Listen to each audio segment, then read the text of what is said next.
Good.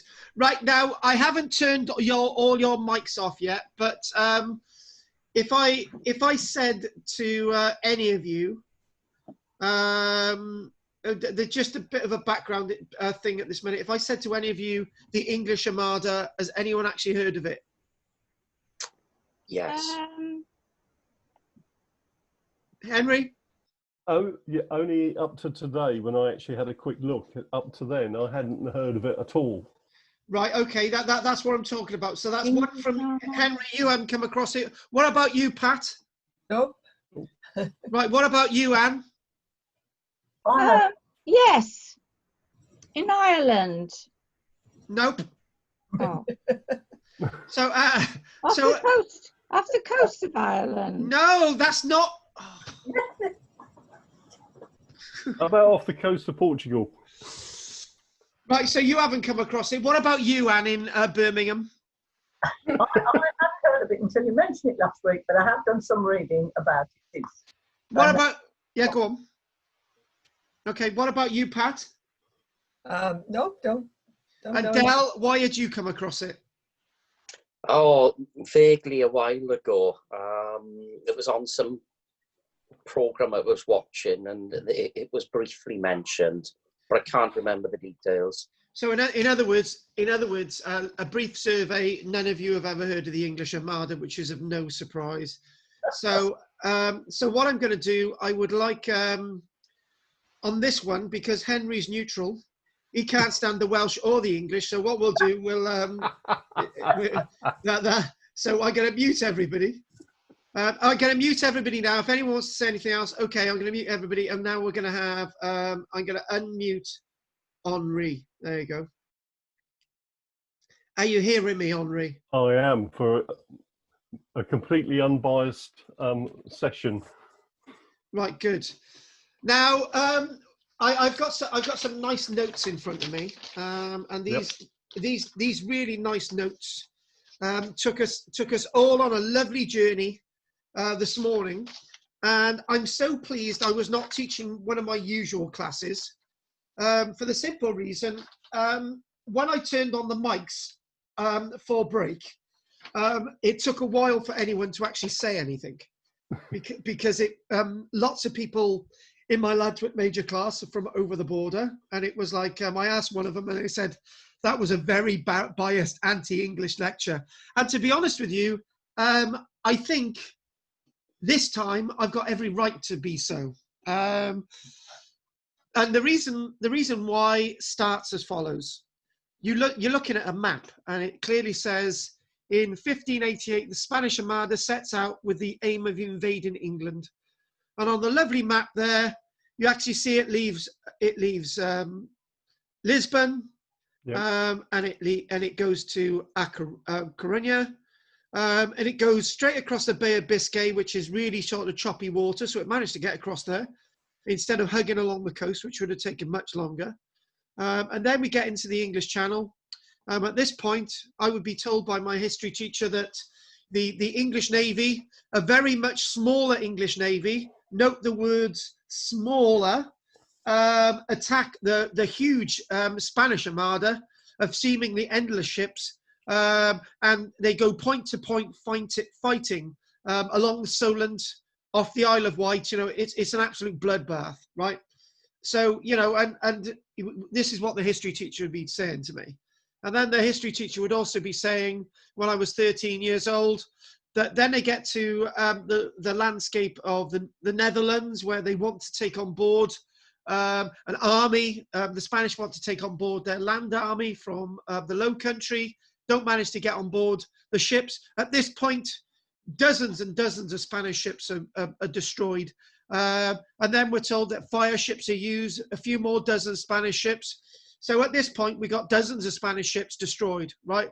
So it goes all the way up through the North Sea, up through to Scotland. Again, a few more dozen Spanish ships are smashed along the coastline of Scotland. Quite a few dozen in Ireland, a few on the coastline of Wales. And by the time it gets to Santander, there's about 2 or 3 ships left and somebody holding a picture of Lloyd George.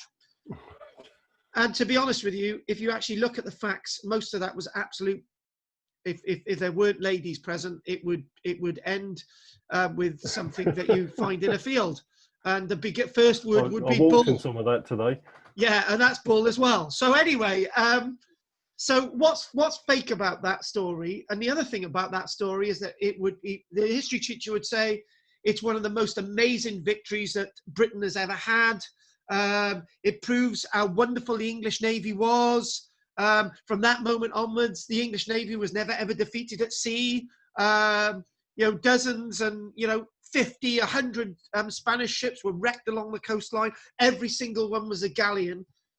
And in fact, the Spanish probably lost between 28 and 35 ships through the whole campaign. Very few of them were galleons. Most of them were lost on the coastline of Scotland and Ireland.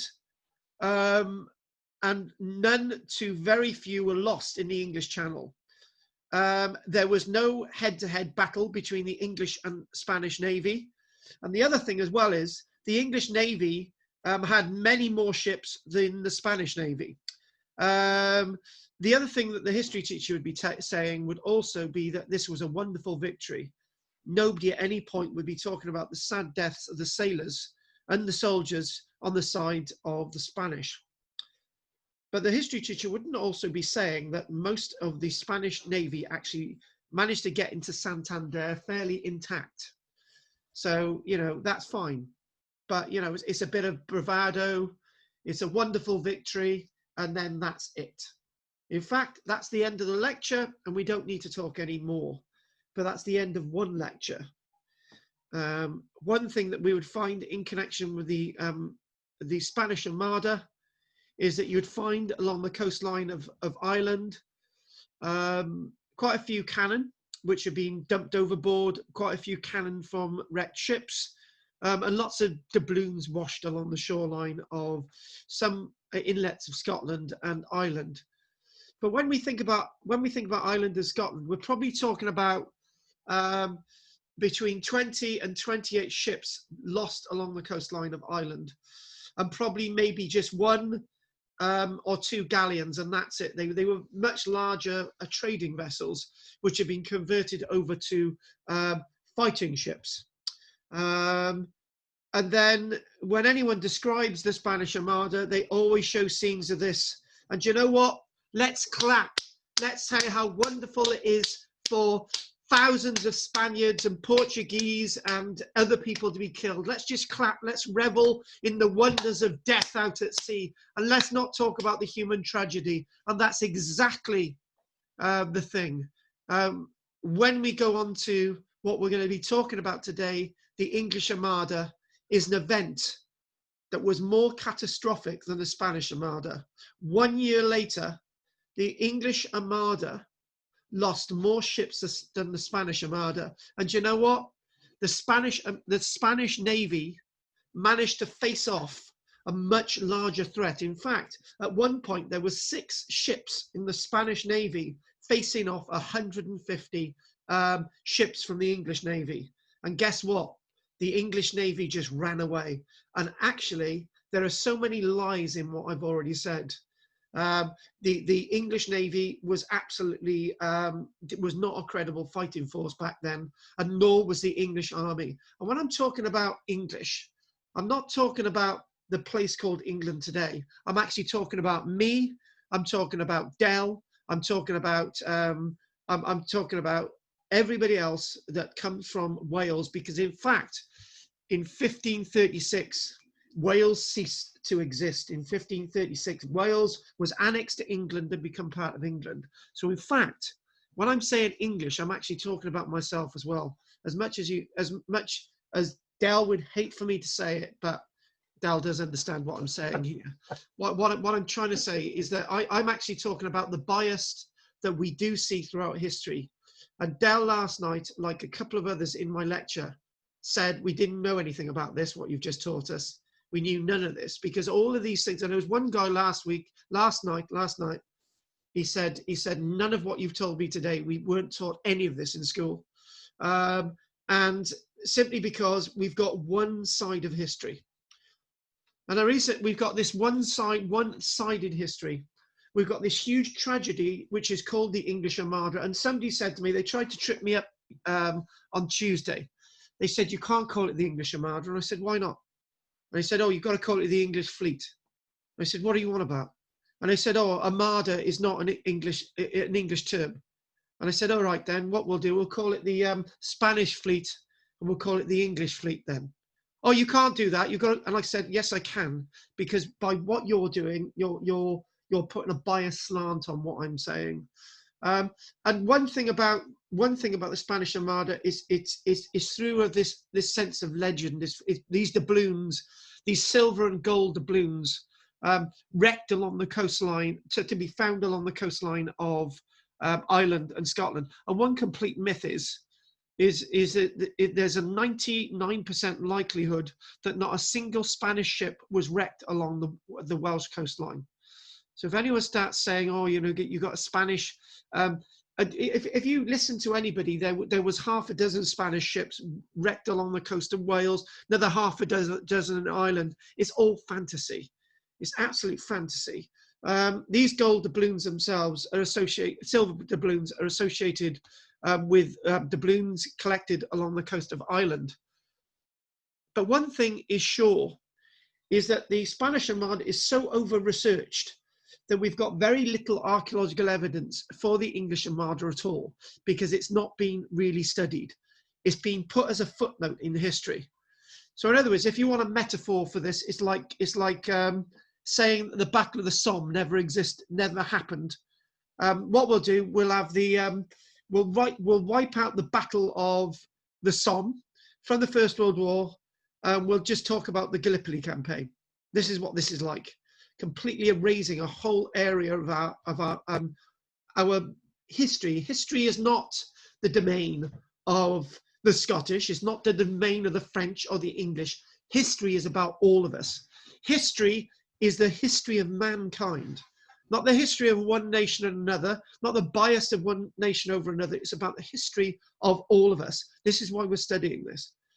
This is the remains of a wreck of a Spanish ship as part of the Spanish Armada on the coast of Ireland. And what we're going to basically start off with is this.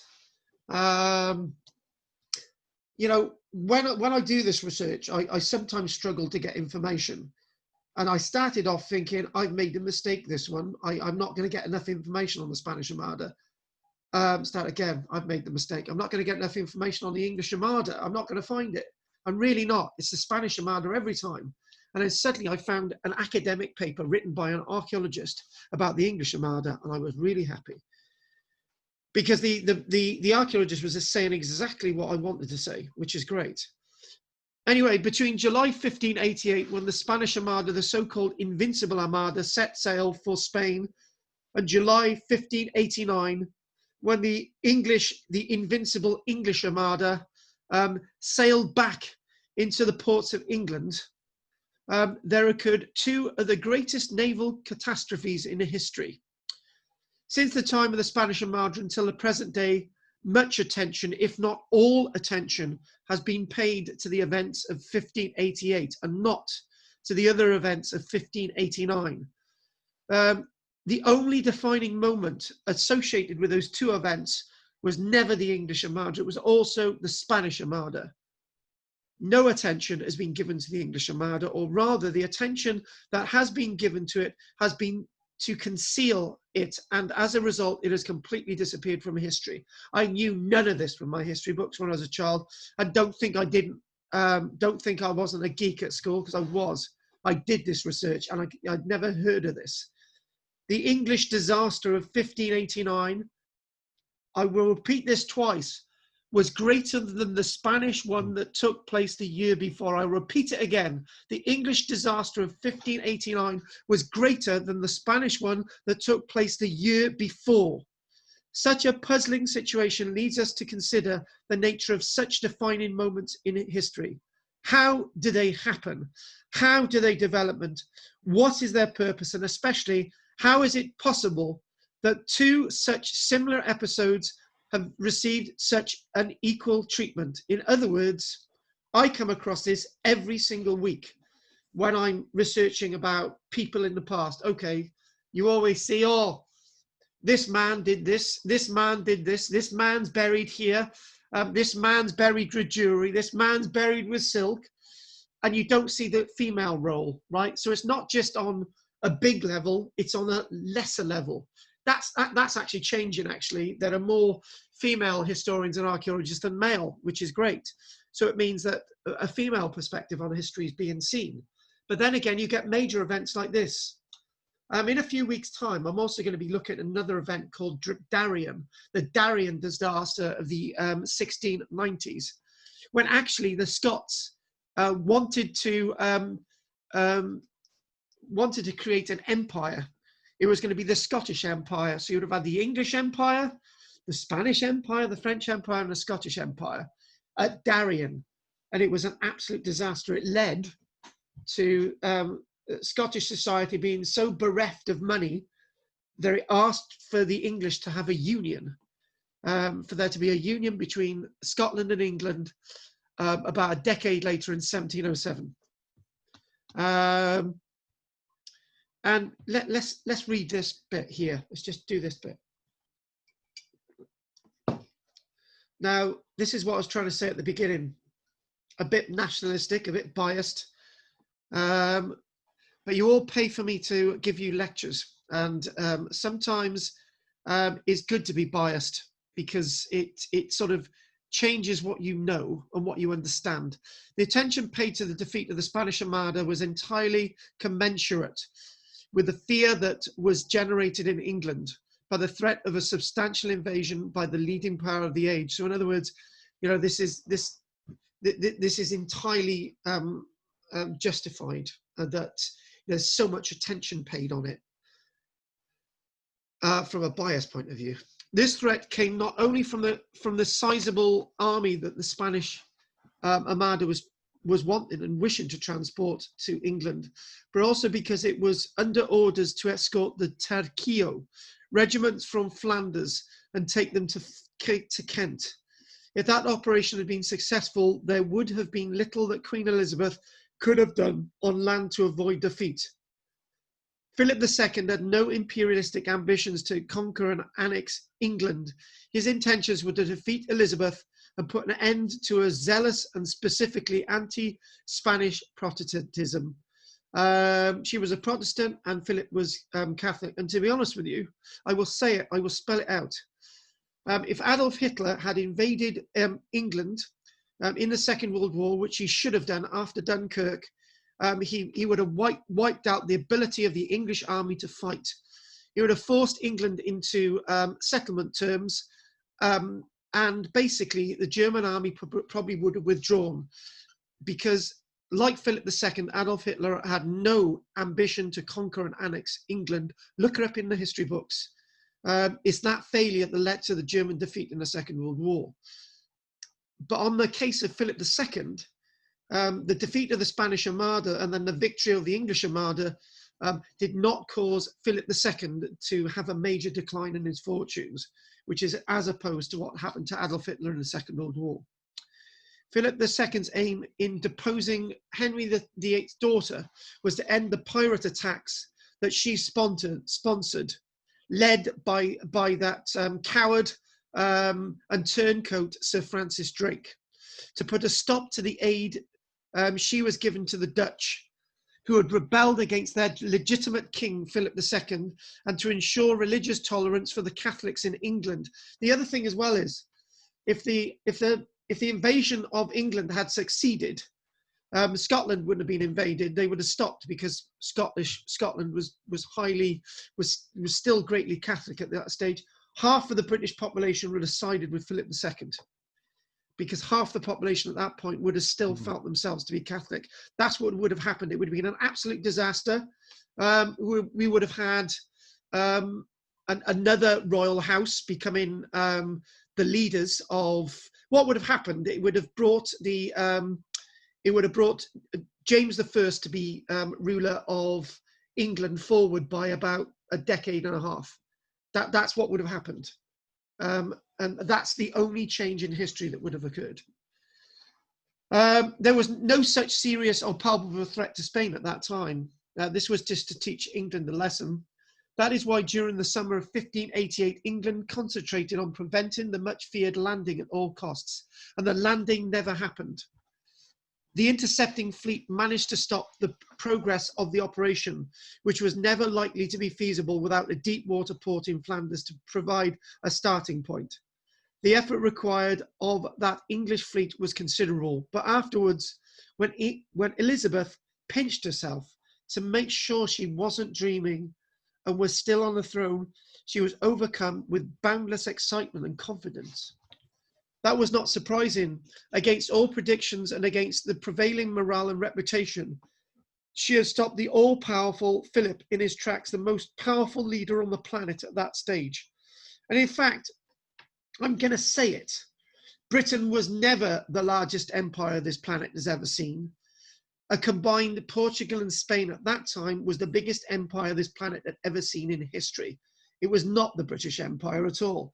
But if you read the history books, of course, we have rewritten the history, haven't we? However, the triumph was not celebrated with fireworks. Instead, England set out on a substantial propaganda campaign, and together with the rest of the Protestant world, it was flooded with pamphlets, popular songs and poems, engravings, coins and medals. In September, the Queen's advisor, Lord Burleigh, published a pamphlet which ended with, "So ends this account of the misfortunes of the Spanish Armada, which they used to call invincible." Burleigh highlighted the word by putting it in capitals, invincible. But it was an invention that no Spaniard would have ever used to refer to the Spanish Armada. The Spanish didn't call themselves invincible. Translations into French, French, German, Dutch, and Italian immediately appeared, ridiculing the term invincible Armada.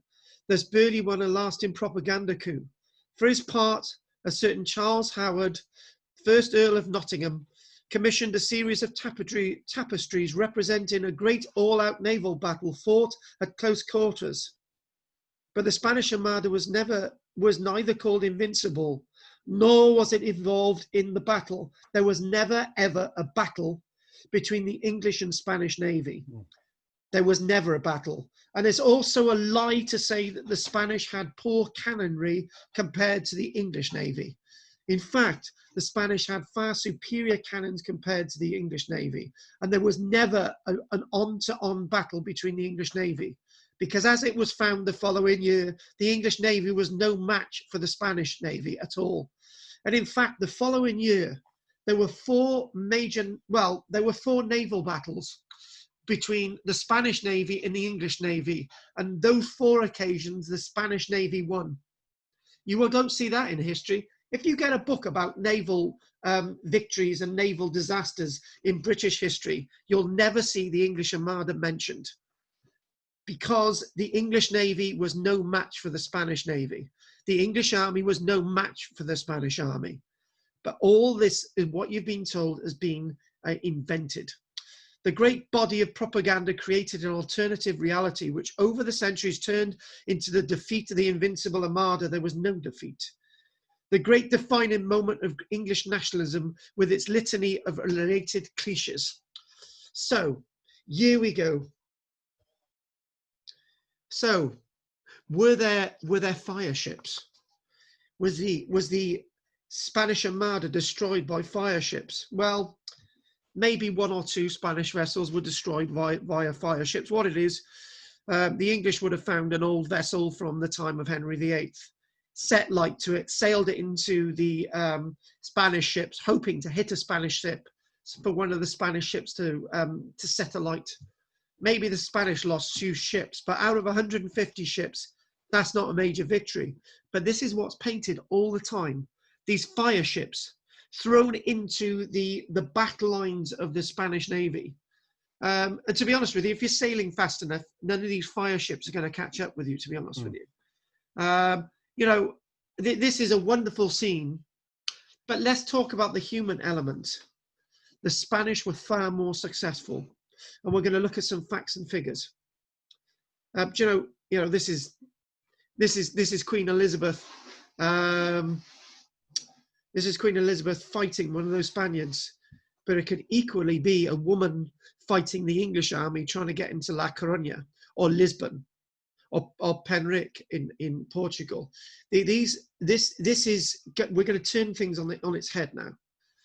So what we've got actually, for whatever reasons, I cannot show on your screen the list of data that I've got associated with the English Armada. So what I'm going to do, I want all of you to get a little pad in front of you, okay?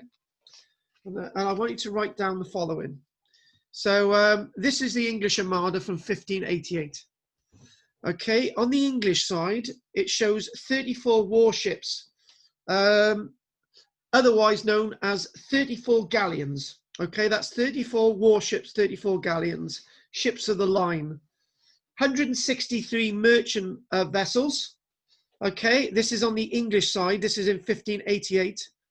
And 30 flyboats. Flyboats are rather interesting vessels. They're low in the water vessels that can move really fast from the Low Countries.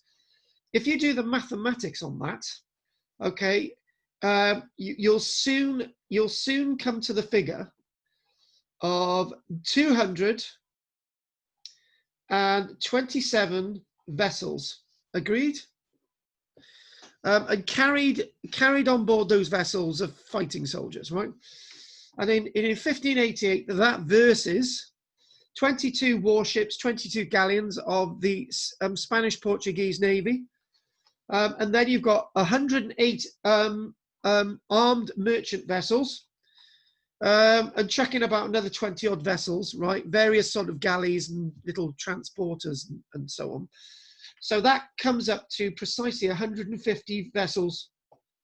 And if you work out the mathematics there, you'll soon find that between those two figures, the English Navy had more vessels than the Spanish. Just one little bit of information. The Spanish Navy was smaller than the English Navy in action at that time. And it's said that there were 35 losses, okay? And no losses on the English side of vessels. We're not sure about men. We will do the men in a moment. Between 15 and 20,000 Spaniards died, and Portuguese and lowlanders, right? And on the English side, 8,000 English sailors. They died of disease. In not a single pamphlet does it say that a single soldier, a sailor, died on our side, but it was covered up. So that's 8,000 casualties. And do you know what? Do you want the other facts and figures? Look at this, Spanish victory the following year. In 1589, compare the figures, and this makes wonderful reading. The Spanish Navy at sea at that time, particularly in the early stages, had 4 galleons and around 15 armed merchant vessels, a total of 19, defending the coastline of Spain because they were trying to repair their vessels from the previous year's campaign. And on the other side, the English Navy had 6 galleons, war vessels, had 60 armed merchant ships, 60 flyboats, and 20 pinnacles. And if you want to do the mathematics on that, there's 146 versus 19. And guess who wins? The Spanish. So by looking at this straight away, you're starting to see that the victory that the Spanish had the following year was far greater than the victory that the English Navy had over the Spanish Armada. And look at the casualties here. The Spanish have about 900 dead and wounded. They lose no ships. The English Navy loses, on other figures I've got, between 40 and 58 ships, and around 15 to 20,000 dead from the other figures I've got. So those are the facts and figures. Before we go on any further, right, which looks like the greater victory? The victory over the Spanish Armada in 1588, or the victory of the Spanish over the English Armada the following year? Tell me I'm sniffing newsprint, but which one looks the greater victory? Please tell me, Henry. Well, having a look at it, the Spanish victory is far more prominent. The other one, the first case, I think the weather had more to do with what was going on than actually the impact of any English Navy. And the interesting thing is, you've actually said something very interesting that wasn't spotted in the other classes. The weather destroyed the Spanish Navy. Well, it certainly sent them in the wrong direction. Exactly. And actually, it also sent the English Armada in the wrong direction the following year. So if you're a betting man, always bet on the weather. Yep, it's certainly where you're dependent on it to fill your sails. Exactly. No, that is exactly right. So, what we're going to do now, we're going to cut back on my bravado, right? And what we're going to say, the English Armada, the Counter Armada, other people have referred to it as the English Fleet, but that's really derogatory. Others have referred to it as the Drake and Norris Expedition. You know, almost as if, you know, it's like a few lads on a few vessels going over to Spain, didn't do well, let's forget about it, right? And the war was over by 1604 when the English and the Spanish realized that, you know, we've both been defeated at sea. It's pointless for the English invading Spain because they don't stand a chance in hell. By 1604, the war was over. By the way, if anyone wants to talk about the wonderful English Navy, they will see that the English Navy is then defeated by the Dutch on two major occasions over the next 100 years. Yes. Yeah, I agree with that. There's substantial losses were against the Dutch. Exactly. So what I'm trying to do is I'm trying to kickstart the study of history. What I'm trying to do is kickstart saying, you know, there's something not right with this. And some of you might ask, well, where's the archaeology in this today? Well, I can give a lecture about history in absence of archaeology. So this is what we're doing. So when we're talking about Spanish galleons, this is sort of a Spanish galleon from about 20 years earlier. And what it's missing is actually something known as the forward castle. So you've got the prow missing its castle, and at the back you've got the aft, which is a cabin. So this is a vessel about 20 years later, and the earlier vessels, the earlier galleons had another sail on the aft side of the vessel, another mast. So earlier vessels at 20 years earlier had 4 big masts, right? They were a tiny little bit smaller, but this sort of gives you an idea, and all sides had these types of vessels. The Spanish may have captured them from the English, and the English may have captured them from the Spanish, and why not? Lots of vessels were being made in the Low Country. Now, what we're going to see is that the Dutch are rather important at this time, because it's almost as if the Dutch are doing everything. They're producing food for the Spanish and the English, and they're producing ships for the Spanish and the English as well. So this is why both people want control over the Dutch. After the English had helped the Dutch break away from the Spanish, the Dutch cut their ties with the English. It's quite ironic. So that's a forward castle. Oh, that's the reverse castle, and it's forward castle. So prow and aft. So this itself, when you look at Henry VIII ship, the castle itself is much more prominent on the prow rather than the aft. So it would be a little bit more raised, actually looking like a proper castle. But that would be an earlier design from the likes of Henry VIII. But obviously, if you remove that line, this is what vessels looked like at the time of the Spanish and the English Armada.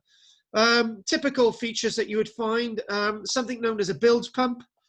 You're always pumping out the bilge, or the water built up in the keel part of the vessel, which is where you've got all the ballast and the barrels. Multiple decks. So the lower deck middle deck, obviously above deck. Sometimes you had more decks than that. And it's rather interesting that you've got the idea of the sort of Captain Jack Sparrow cabin sort of developing towards the rear of the vessel. So this is where things are starting to develop. This is actually the time of where sort of the sense of shipping and the sense of what people do at sea start to develop, you know. So this, you know, the galleons themselves, what you can actually see clearly, you can actually see the forward castle, which is a feature that's removed about 20 odd years later. But the galleon itself, a large 3 or 4 mast vessel. This is showing a 3-mast vessel, but they're usually 4. Square rigged, typical of nations throughout Europe, whether used for war or commerce. These are lightly armed, but then again, sometimes they were heavily armed. The galleon, a larger vessel, so there's going to be more cannons on them, up to 50 cannons actually, because one or two of the Spanish galleons in 1589 had 50 cannons on board. So when that's coming up against something like the Revenge of the English Navy, the Revenge is no match. But you know, the Spanish do extremely well the following year. It's almost as if if you say something else happened the previous year and it wasn't fighting between the English and the Spanish, God had his role to play. So this is something like the Revenge, the flagship of Francis Drake, that led into the campaign against the Spanish in 1589. And you've got the 4 masts, which is more appropriate on this one. Thank you very much on this one. And moving on a bit more. And then what we have is these vessels. These are rather interesting vessels indeed, because these are most of the vessels at the time, if you've heard me mention, are these armed merchant vessels. Lots of these armed merchant vessels are the same vessels that are smashed along the coastline of Ireland, and obviously eventually along the coastline of Madeira, Portugal and Spain, in regards to the English Armada. So 3 masts, a little bit lower lying in the water. These are merchantmen, these are trading vessels. I call them coastal huggers. And again, this itself is typical of most of the shipping of the time. And this is known as a pinnacle. That's a small pinnacle, which would be like for fishing, but the larger pinnacles are these. I mentioned that the English Navy had 20 pinnacles. These are the types of things that you'd see in Hornblower. Hornblower was a captain on a pinnacle-like vessel. I know Hornblower is over 100 odd years later, but this is a pinnacle, and they had 20 of these in the English Navy. They were good for putting messages around. The Americans like these as well. And these are known as flyboats. These were there were flyboats associated with the English Navy the year earlier, 30 of them in our estimates, and there's 60 involved in the English Armada the following year. These are flyboats. These are Dutch-built vessels. Now, flyboats are flat-bottomed Dutch vessels with extremely broad buttocks, and those broad buttocks are for ploughing into the water along the coast. And these were for coastal traffic. You know, these would bob up and down. If these went up into open water, they would bob up and down meters in the air if there was a big swell, and it would come back and it would break its back on the water. So these would be no good for open oceans. But these are really good for transporting armies around. So with all that said, let's sort of go into my notes. And what the English Navy wanted to do, there were four things that they wanted to do, but 3 objectives, if you get my drift. After the failure of the Spanish Armada, Queen Elizabeth's first intentions were to capitalize upon Spain's temporary weakness at sea and to compel Philip II to sue for peace.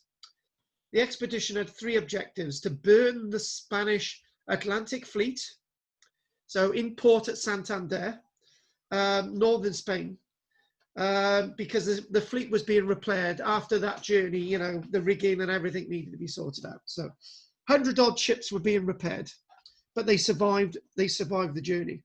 To make a landing at Lisbon, that was a second aim.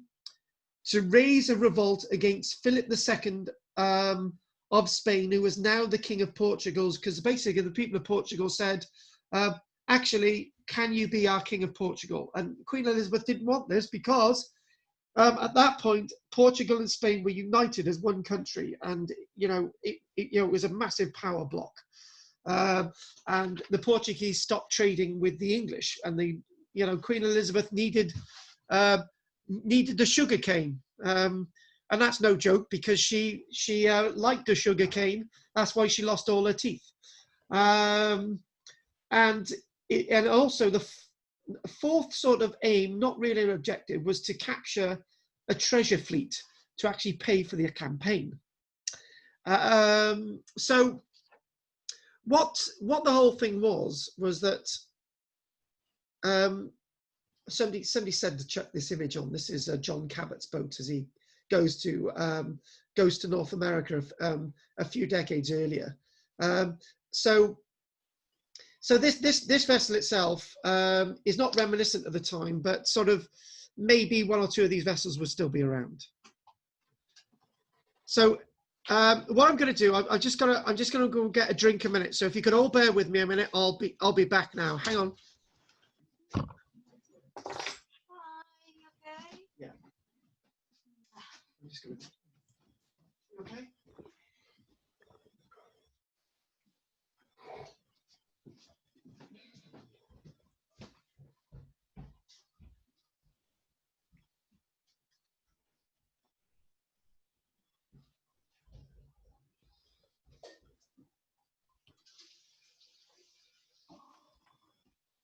I tell you what, I'll be happy to see you when you've done it. Thanks. Okay, cool. I put the John Cabot boat on earlier on was because somebody said, can we have a comparison? And vessels like that were still around, but obviously that's not the type of vessels we're talking about now. They were a lot bigger. So, so the strategic, so we're talking about the objectives, and the strategic objective was to break the power of the Spanish and Portuguese, because the English needed to trade with India and China. They wanted to break the power that the Spanish had over Europe. They had considerable possessions in Europe, in a couple in building in Italy, and then obviously you've got Austria, and eventually, and then you've got the Netherlands, and they got considerable power, and they, it's a trade block, and the English were very wary of this. And to try, and they thought, right, what they need to do, they need to put a Portuguese leader on a throne of Portugal that can be friendly towards the English, and then they can destroy the Spanish Empire bit by bit, and that's going to be the way things are going. The politics are really complicated, and the expedition starts off as follows. So the expedition was floated as a stock enterprise. Basically, when we need a stock enterprise, everybody had to contribute. So the Queen said, right, we're going to have this expedition, but I'm only going to provide a quarter of the money. And then the Dutch were to provide an eighth of the money because, the Queen was supporting the Dutch. And the balance would be made up from the noblemen. So that means that for those people to actually get their money back, there needed to be some booty involved. So hence why they wanted to seize a Spanish treasure fleet. So this was all the point. And however, things didn't go off to a good start. So Francis Drake, being a bit of an idiot, he's a national hero, but in my eyes, he's a bit of an idiot. He's not the national hero that people make him out to be, as we were told in school. And he became leader of this fleet. of 150, nearly 150 vessels. But they were unable to get all the vessels together in Plymouth for a start, with a lot of confusion. Lots of the men were in port in Plymouth, some of them getting various different diseases like rickets and so on.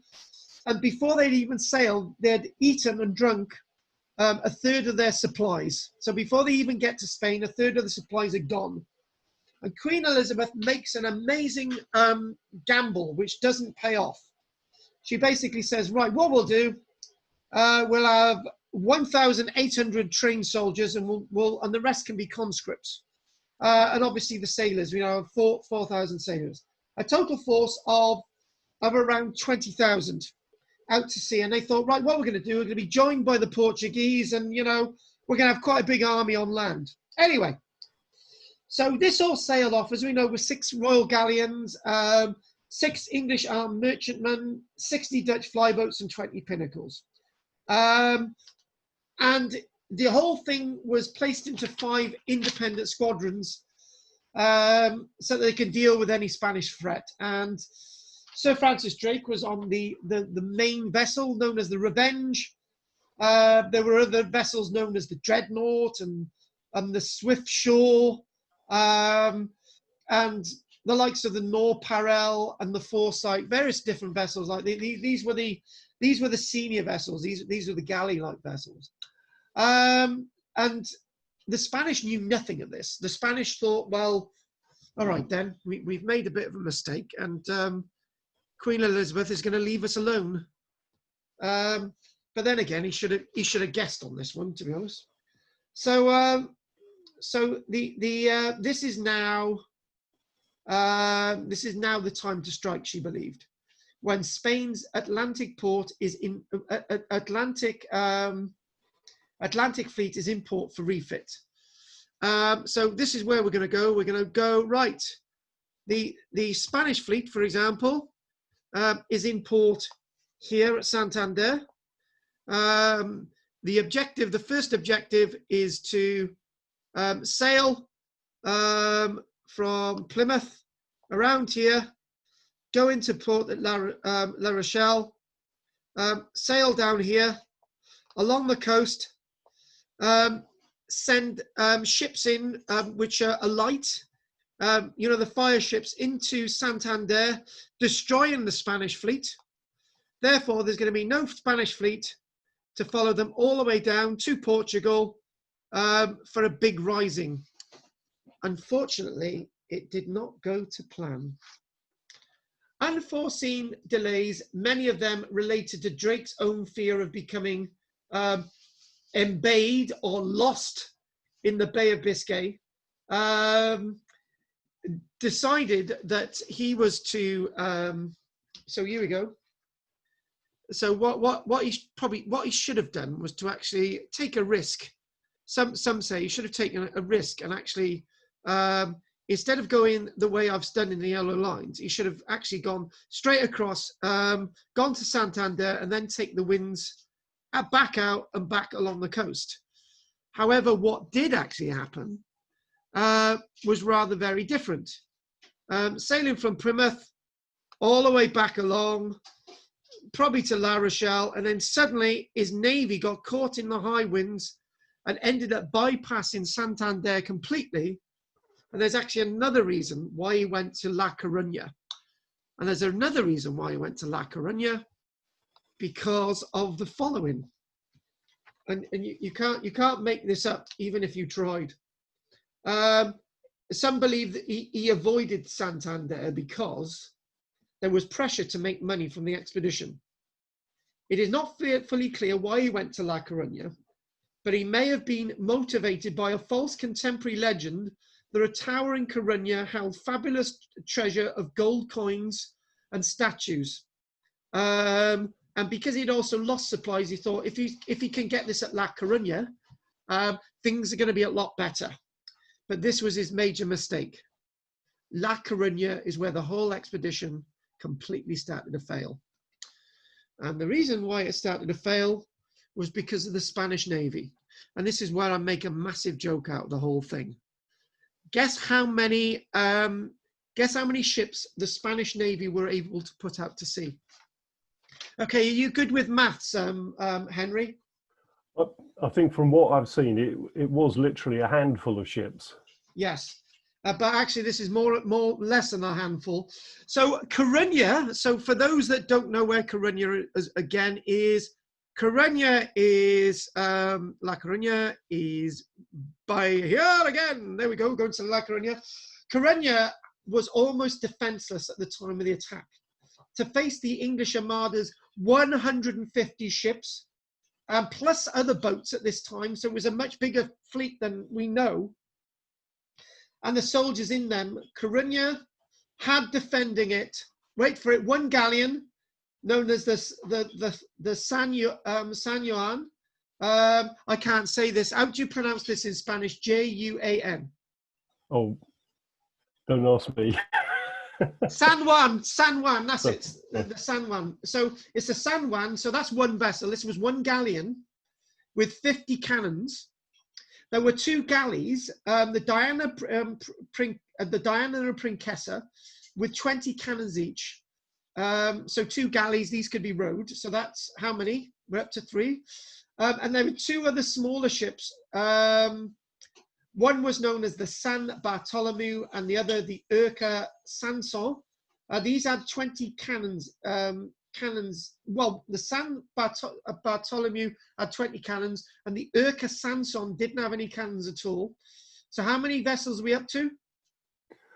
So you got 4 vessels. And you had you had the San Juan, you had the Diana Princesa, you had the San Bartolomeu, you had the Urca Sanson, that's 5, and you had a small galleon known as the Galleon Queta. And how many were up to? 6. 6. And guess what? They faced off 150 English ships. And I tell you what, if that's not a victory, I don't know what is. This is more of a victory than what was going on at Islandoana. So they harried the English fleet as it actually gets into La Coruña. It harries it so much that there are only 1,500 defending soldiers of La Coruña, which were companies of soldiers returning from the Low Countries. 1,500 soldiers, I will say it. These were defending La Coruña against the landed army of Sir Francis Drake, led by the General Essex, of 10,000 men. So even looking at that, even 1,500 soldiers defending a city against 10,000 men, the odds are obviously not going to be on the side of the Spanish. But they were. Even though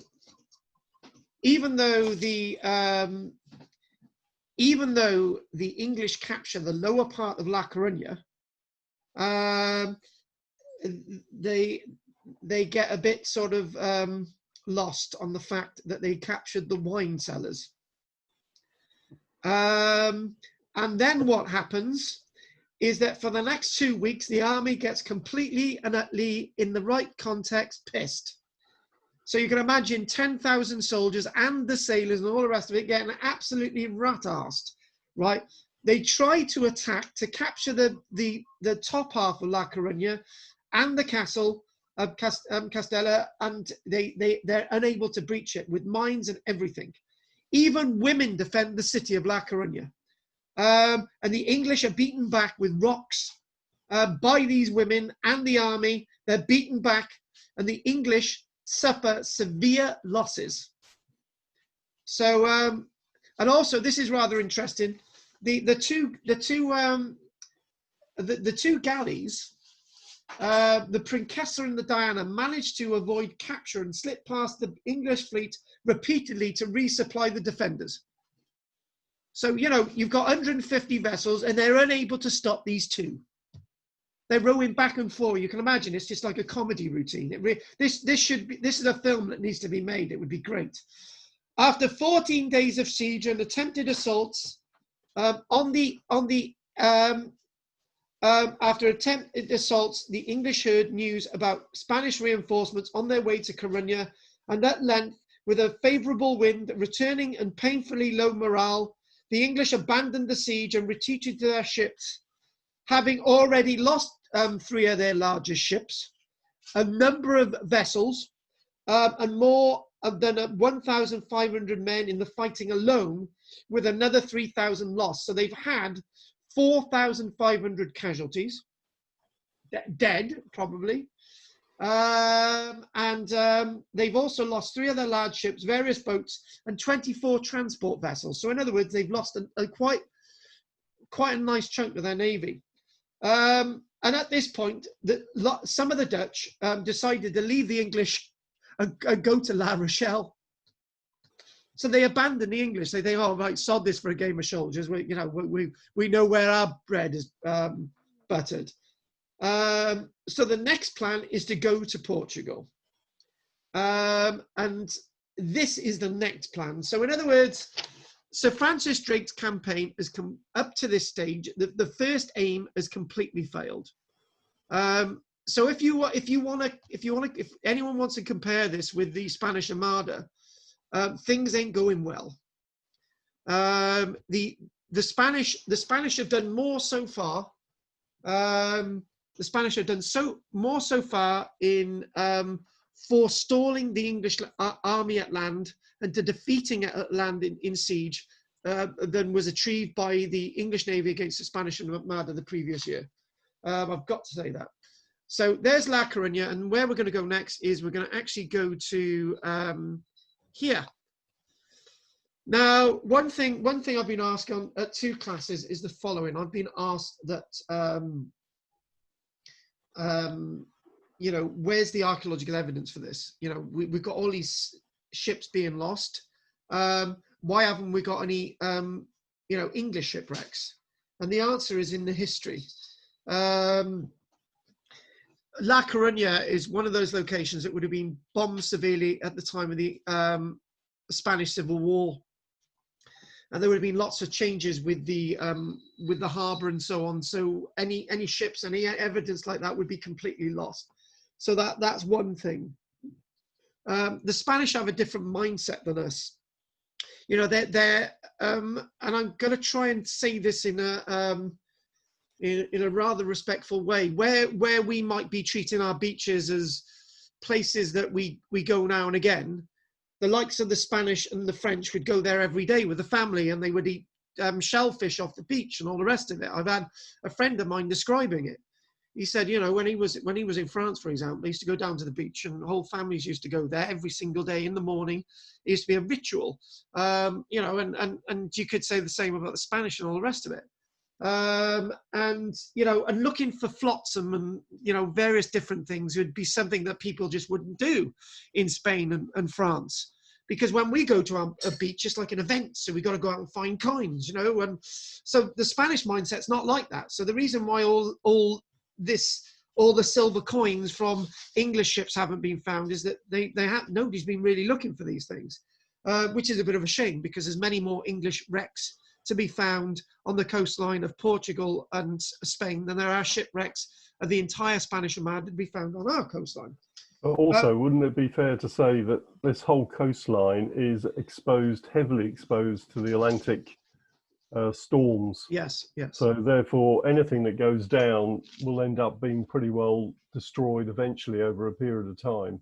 Over a short period of time, exactly. Yeah, you are very right there. So nobody's actually questioned, why am I doing this? Why am I doing more of a history lecture to actually score points? But I thought, well, no, that's not fair actually, because there is an absence of archaeology here, and it has to be explained.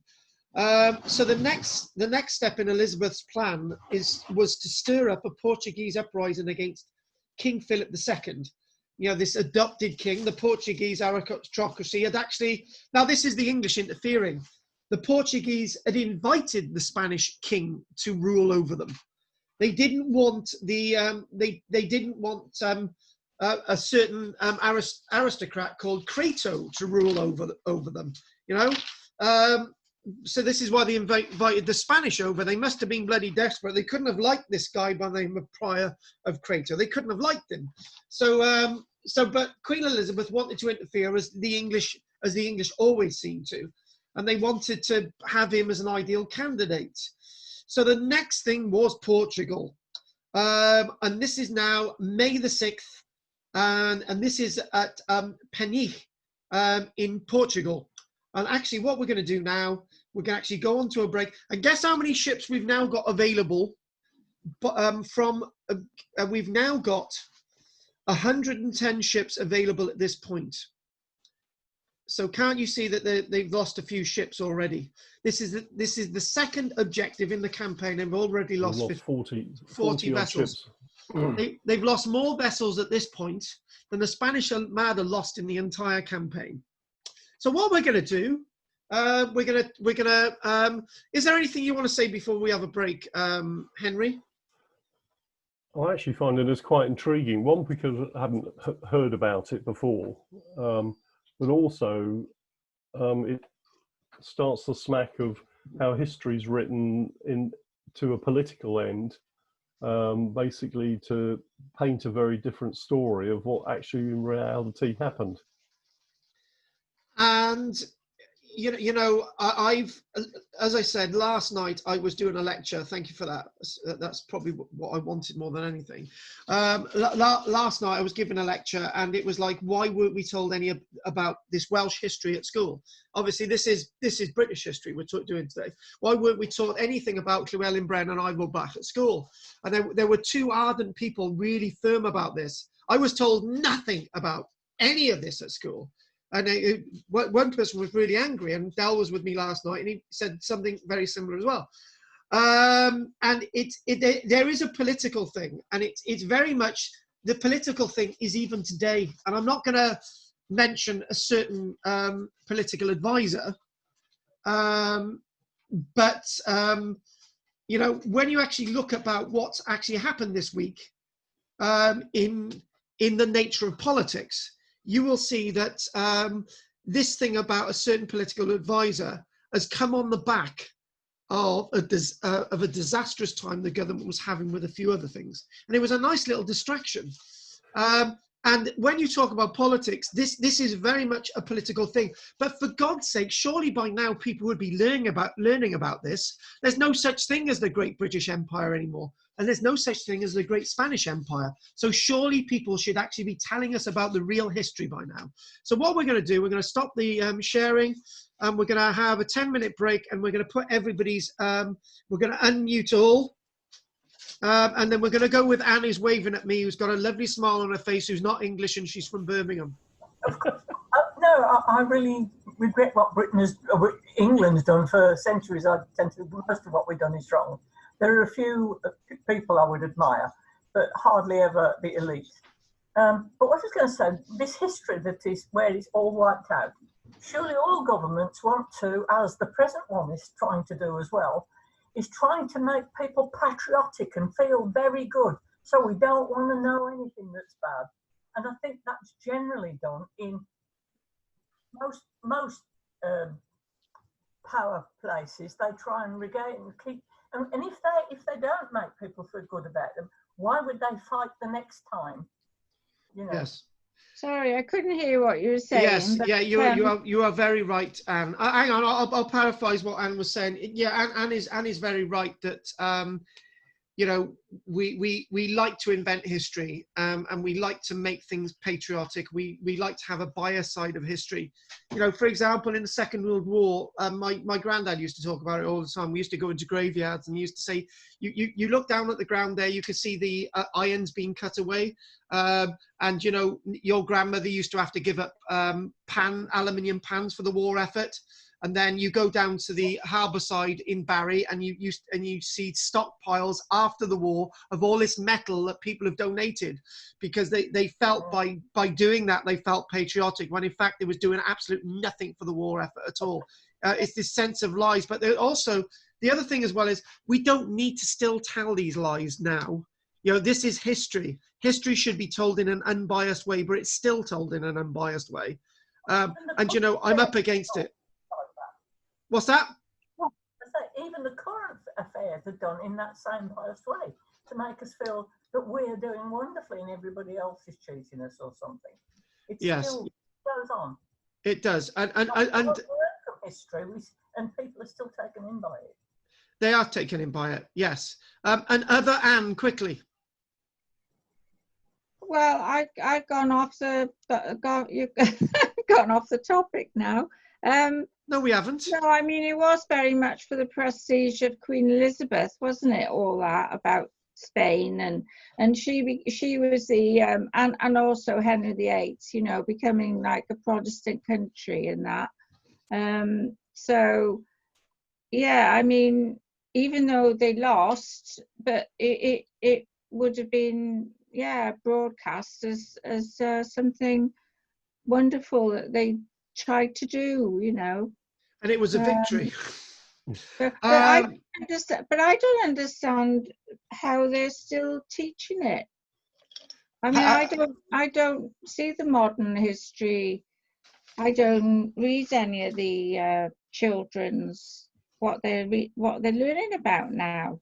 And do you know what somebody said to me? You know, history is lies, lies, and more lies. Henry, you've done your bit, but if you've got any more, right, Del.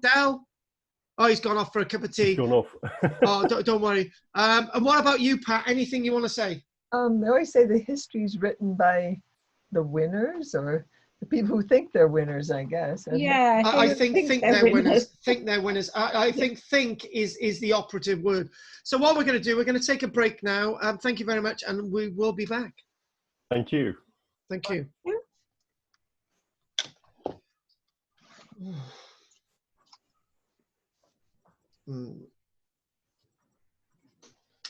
God, they seem to be better this afternoon. They were really wound up this morning.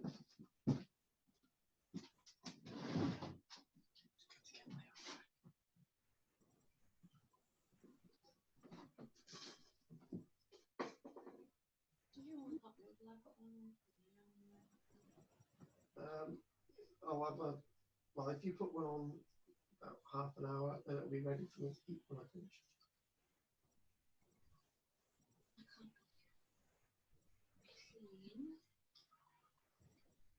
For betraying thy fad Llewellyn and the fall of thy Is that a new book? clean sons, yeah.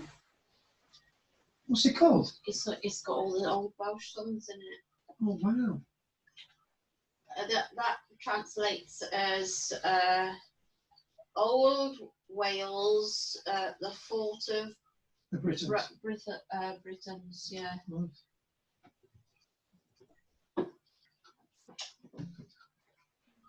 Yeah. That's good. I think these are wonderful candles. They don't leave any residue at all. Should get more of these. Part 2. Yeah, it's got old songs in it. Anything for the big gong? I don't know. I've seen something in your heart. Sorry to put pressure on you. Next week I'm doing the big gong. So I'll get that guy his music playing in the background, or you can play. Nancy Fachlen. Fachlen. Fach.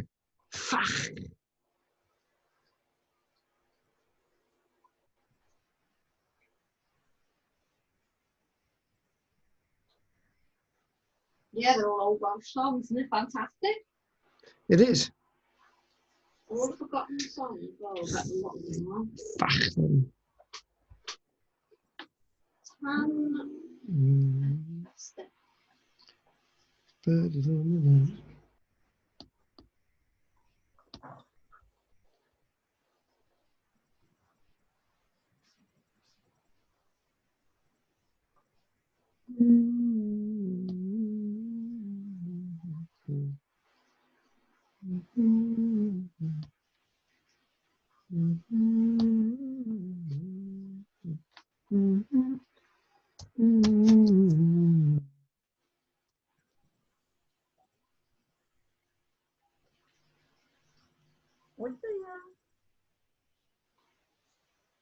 Would the Spanish have been conscripted in the same way as the English were?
I remember that our new house was a very poor new house.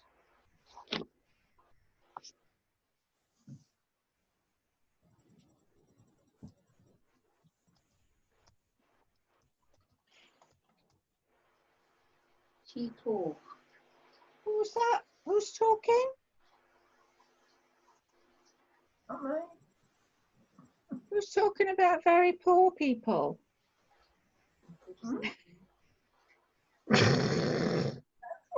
Is Michelle there? Yeah, Michelle is there. Yeah, the old Hello, witch. Michelle. She says hello. Hello. Hello. What about all these poor people then? Who are these poor people? She's saying. Poor people. The poor people. The poor people. The poor people of Paris. In my book. Yeah.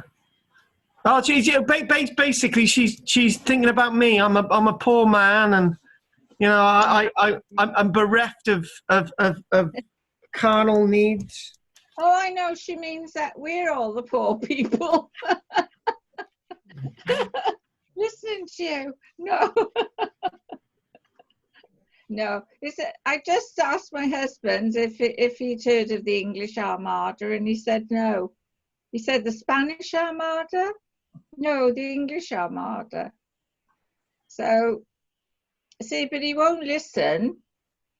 It's like my brother, you know, he's really interested in history, and he won't listen to anything I tell him about what Carl told me. He usually got his own take on it because he was taught by one of Carl's tutors in Wales, and it's very limited, you know, what they know. Isn't it, Carl? It is, definitely. It is. What's his name? Howell, Mr. Howells? Howell. Oh, Mr. Howells. Yes. Raymond Howells. Yes. Yes, Raymond. Good old Raymond. And they're still talking about the Silurians in absolute nonsense. in Wales, you know, Newport area, and they won't listen to me. Well, that's why I was trying to infiltrate you, Carl. Infiltrate you into the Newport group as an advisor. Well, that'd be good, lovely. What's that? Oh, hang on. Michelle wants me to take my clothes off a minute. Hang on. What do you want, Michelle?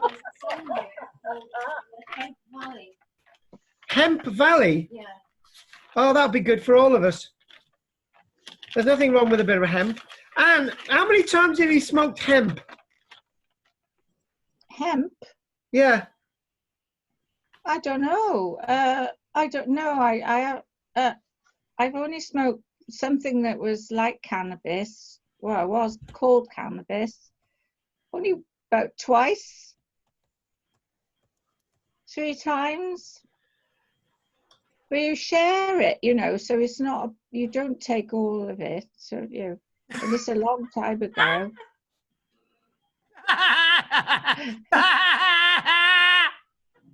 I didn't like it. I didn't like it at all. Made me feel long in the wind now. No, man. Oh, God. I was walking down a street one day. I saw a house on fire.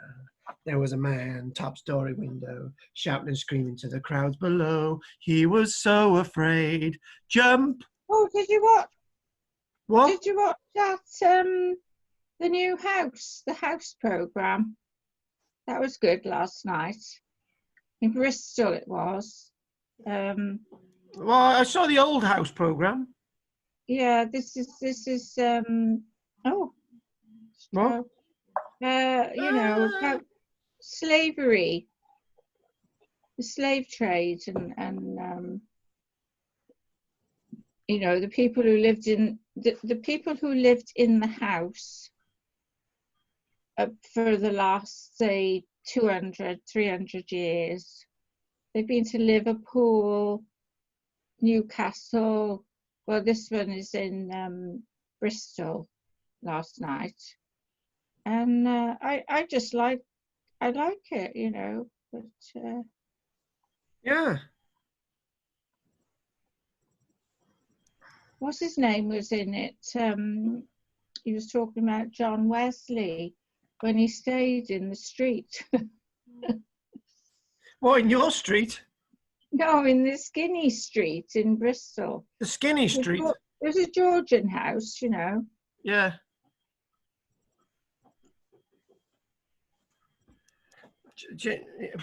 Shh. It's best not to say anything. But of course, you're yeah. Yeah. Anne, do you know what you're talking about? Well, I know what I'm talking about, but you don't, because you don't listen. Do you know what? Do you know what I'm thinking? Right. What we could do is, it would be, I think, right, to think about sort of, you know, the new situation. Why don't we have naked walks?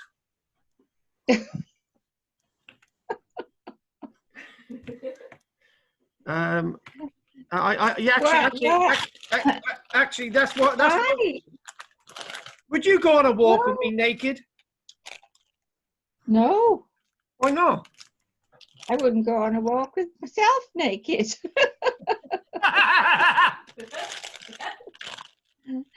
Oh dear. No, you'd have to wear a big Mac.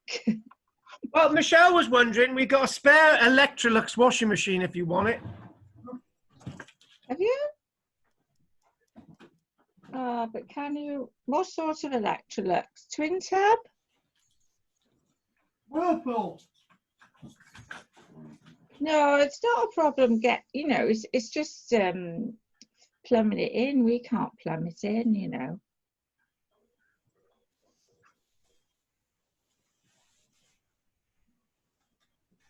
I will get. I've just been phoned by the doctor, by the receptionist, to say that I'm due some blood tests in June.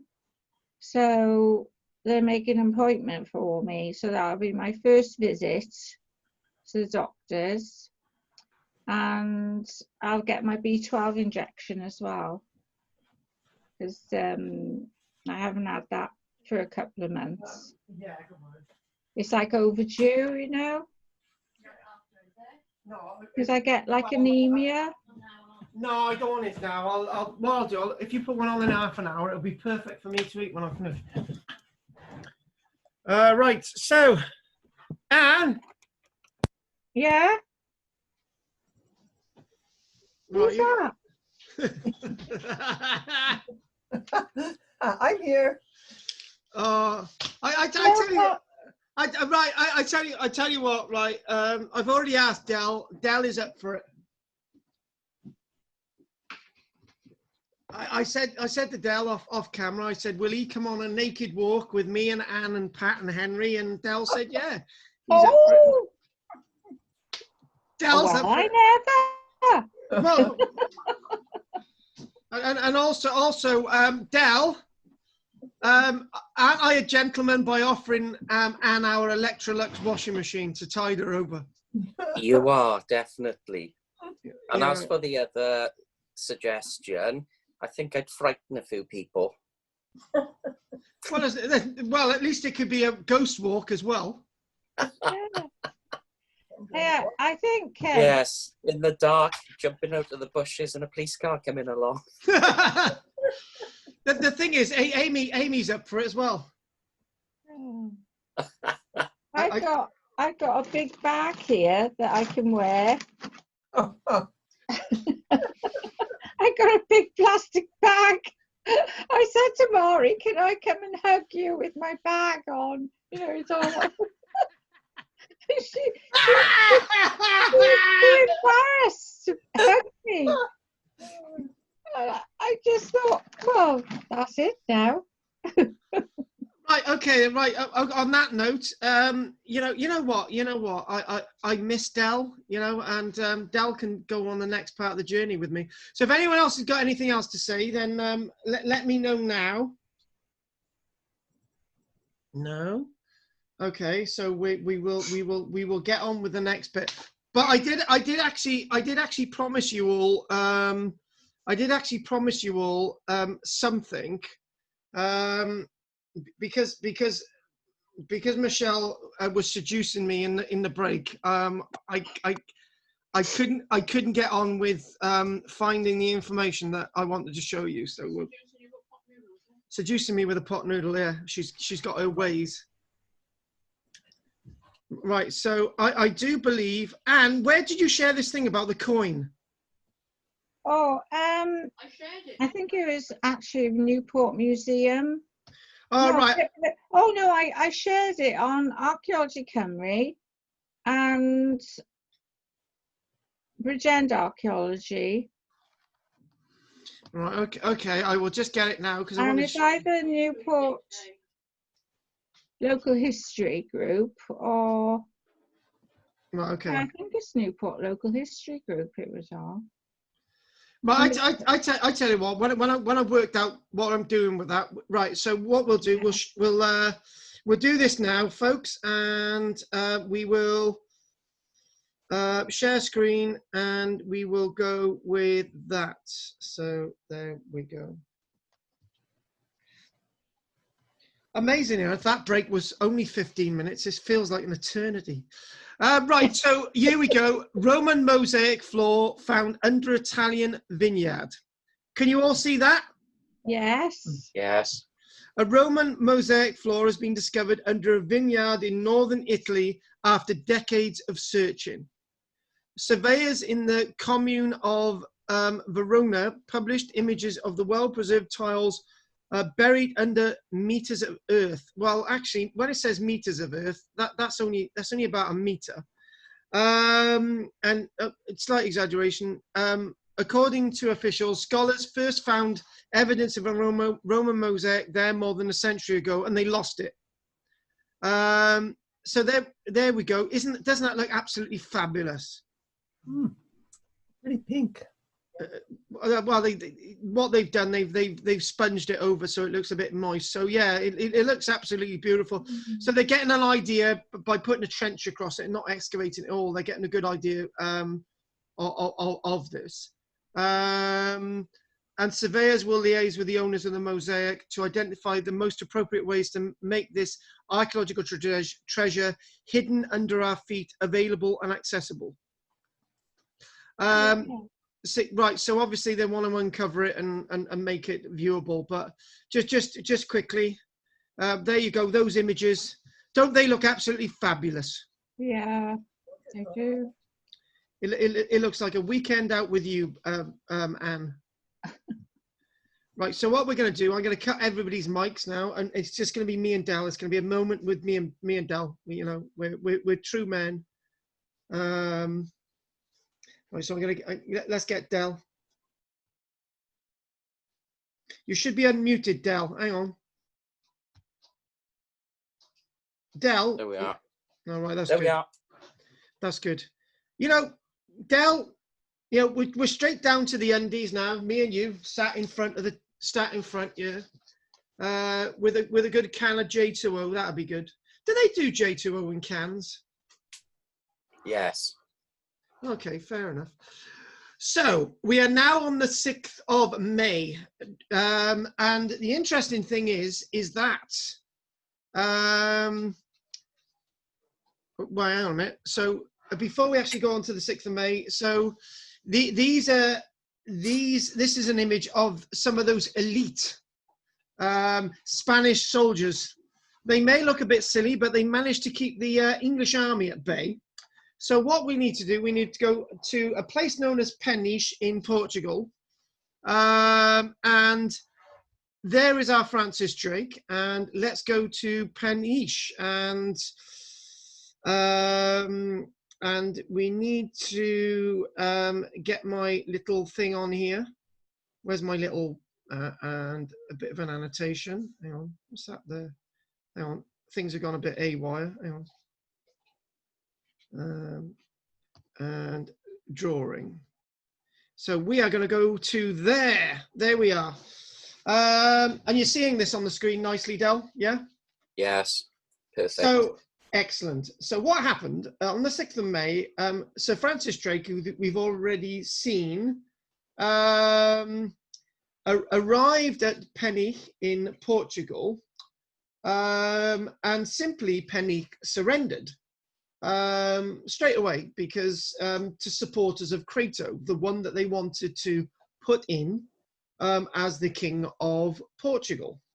After that, they decided overland to head towards Lisbon, and waiting, and they then sent the navy ahead of them to the harbourage at Lisbon as well. So what we're talking about is that there's probably 11,000 men who are able to fight at this stage. And these 110 vessels are waiting outside the harbour at Lisbon.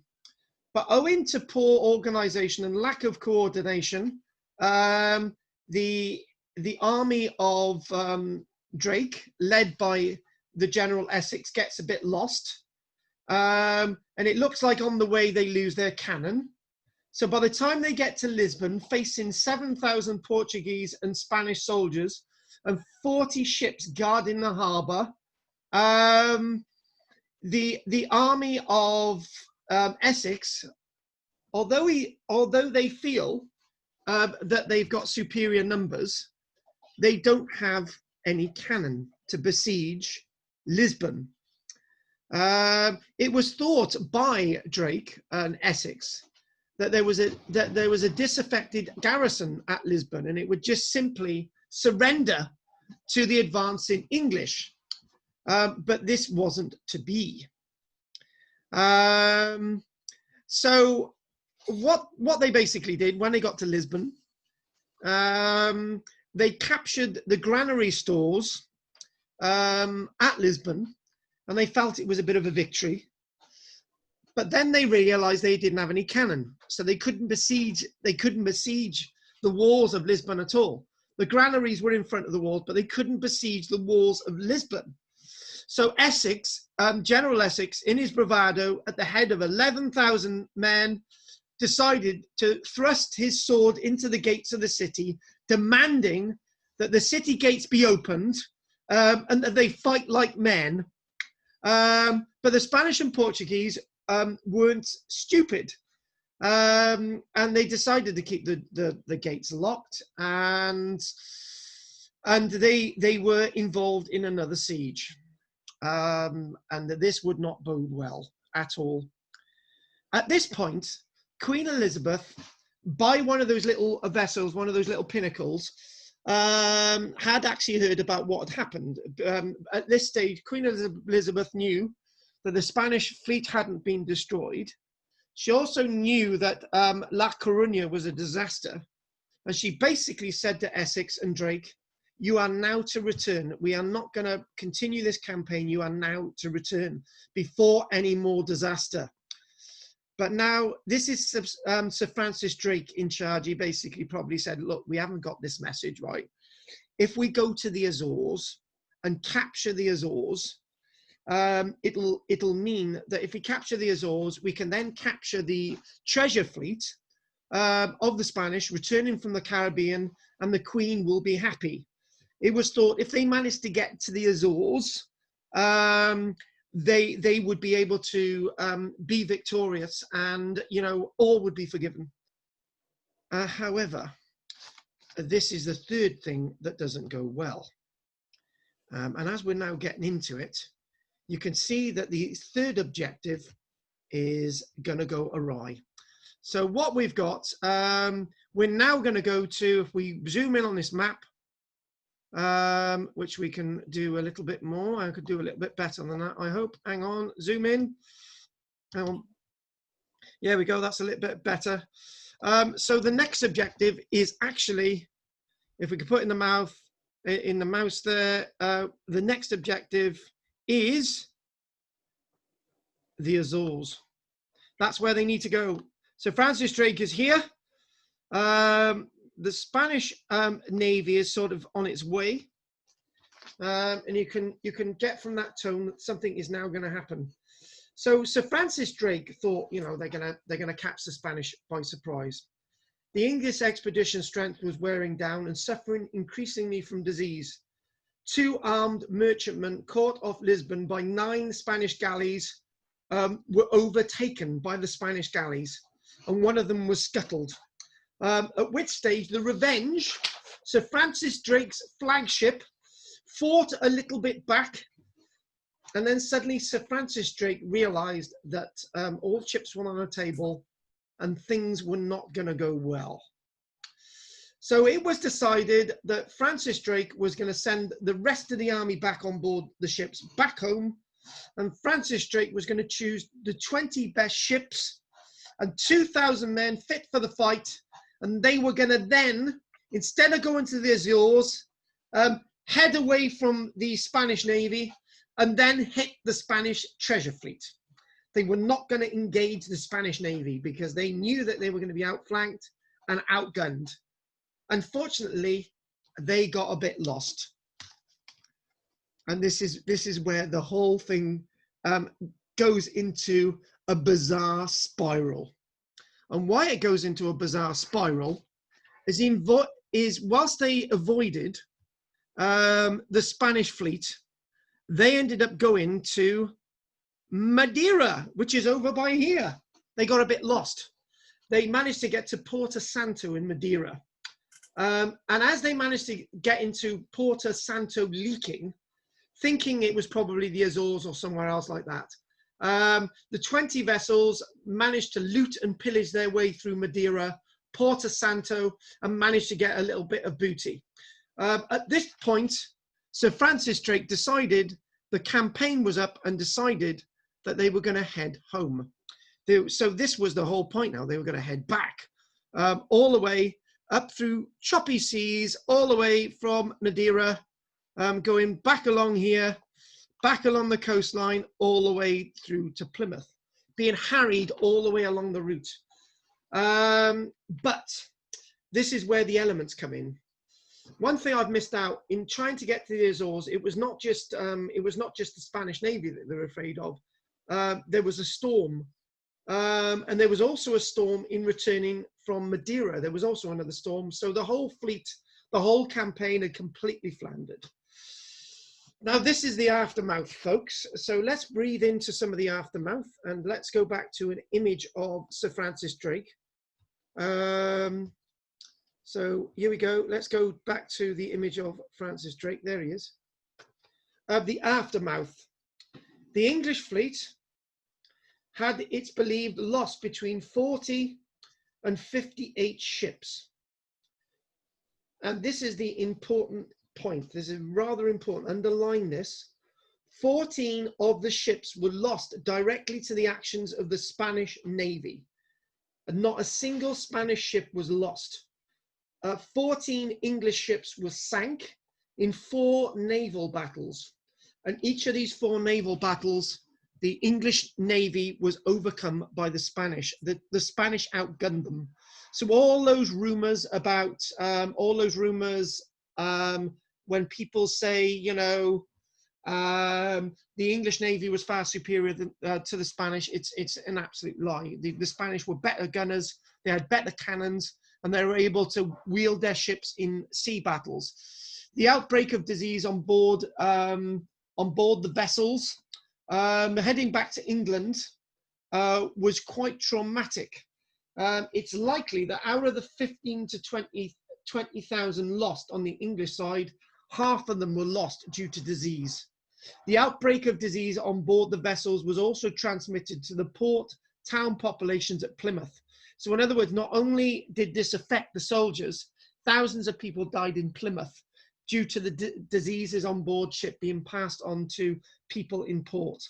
None of the campaign's aims had been accomplished, and for a number of years, this expedition results discouraged further joint adventures.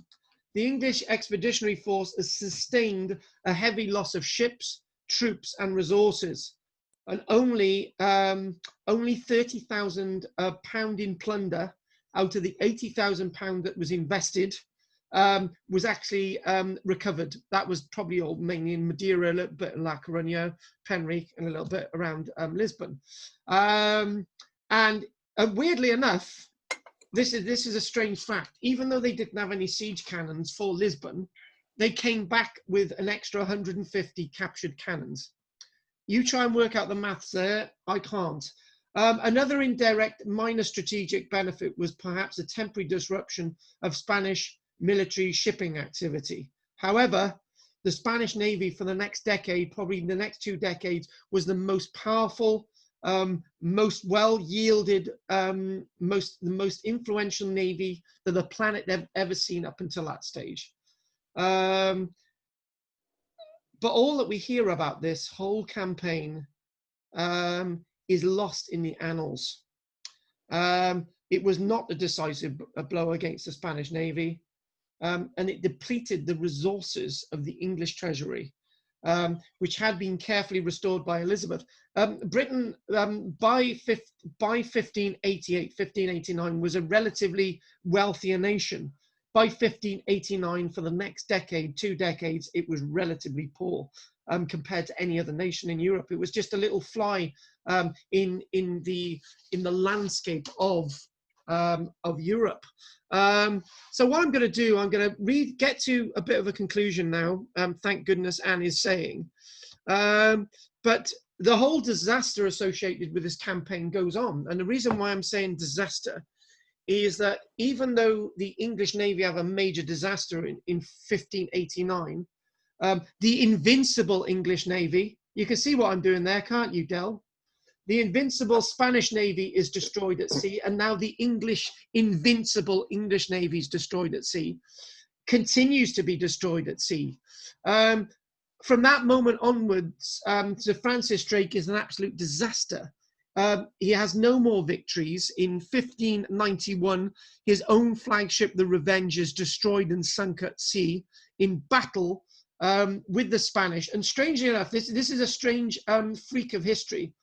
The Revenge is lost at sea in a naval battle against the Spanish, right? But the Revenge is named as a name for ships with the English Navy up until today. There have been 15 ships named the Revenge in the English Navy up until today, when in fact the Revenge itself, first of all those, was actually sunk in naval action against the Spanish. You know, it's quite strange that history's been rewritten in many different ways. And there's Queen Elizabeth herself. So what I'm going to do, I'm going to leave that image with you, and we're going to read out the last bit of the lecture today. So the last bit of the lecture is written by this archaeologist, and if anyone would like to find out what this article is about, it's written by a Peter Gold and a Louis Santos. So it's in fact an Englishman and a Spanish person writing this sort of book. It's a book actually, and this is where we finish. So the English Armada was English counter-offensive. The size of it is striking given England's limited resources at the time. But Elizabeth was aware that it offered a unique opportunity. In order to take advantage of it, she put the crown in hock and signed up ship owners, noblemen and merchantmen in that ill-fated venture.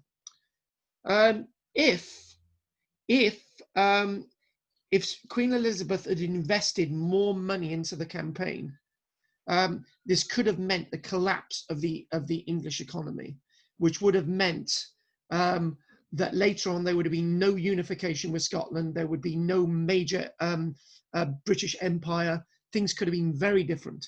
So it's lucky that she didn't invest more money. The strategy was quite clear. Exploit to the full Philip's temporary weakness, given that 28 ships had been wrecked off the coast of Scotland and Ireland on the Armada's return journey. In addition, most of the 102 ships that we know of that returned needed a complete overhaul. Hence, Spain was left comparatively defenseless. It had a very small navy. As you know, 19 vessels facing off 150. The odds are against the Spanish. The mission had 3 objectives, as we already know: to raise a Portuguese insurrection, replacing Phillip as king of Portugal. The Spanish fleet was to be destroyed, and obviously capturing the Azores. And the English Armada failed. It was a complete failure.